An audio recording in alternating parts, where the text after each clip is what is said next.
Première épître de Pierre, chapitre 1.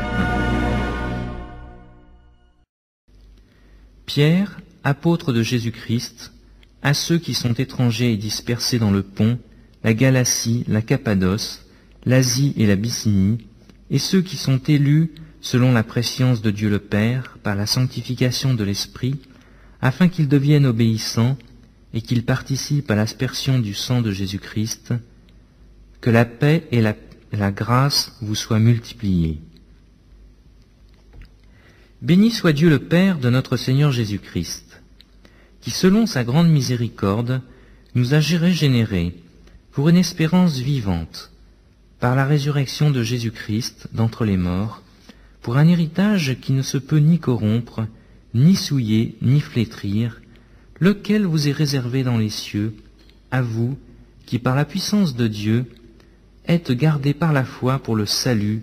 prêt à être révélé dans les derniers temps. C'est là ce qui fait votre joie, quoique maintenant, puisqu'il le faut,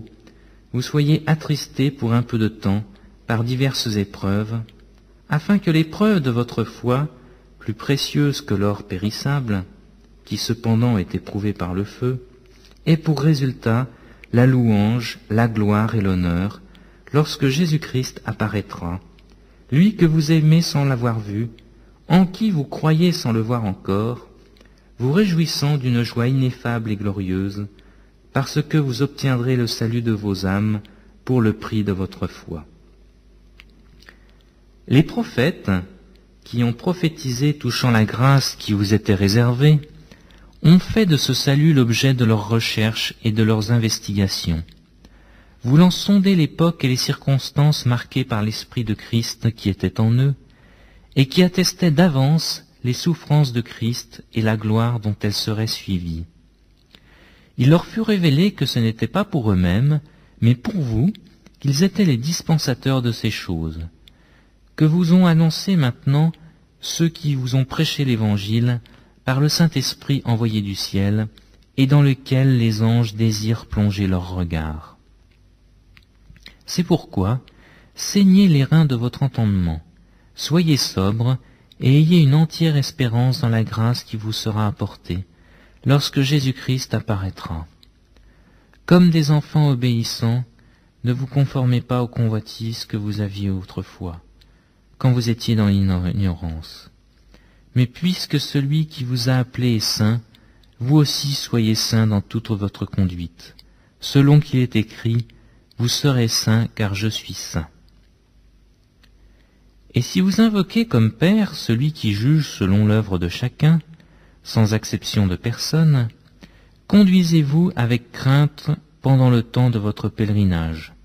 sachant que ce n'est pas par des choses périssables, par de l'argent ou de l'or, que vous avez été rachetés de la vaine manière de vivre que vous aviez hérité de vos pères, mais par le sang précieux de Christ, comme d'un agneau sans défaut et sans tache, prédestiné avant la fondation du monde, et manifesté à la fin des temps, à cause de vous, qui par lui croyez en Dieu, lequel l'a ressuscité des morts et lui a donné la gloire, en sorte que votre foi et votre espérance reposent sur Dieu. Ayant purifié vos âmes en obéissant à la vérité par l'Esprit, pour avoir un amour fraternel sincère, aimez-vous ardemment les uns les autres, de tout votre cœur, puisque vous avez été régénérés, non par une semence corruptible, mais par une semence incorruptible, par la parole vivante et permanente de Dieu. Car toute chair est comme l'herbe, et toute sa gloire comme la fleur de l'herbe. L'herbe sèche et la fleur tombe, mais la parole du Seigneur demeure éternellement. Et cette parole est celle qui vous a été annoncée par l'Évangile.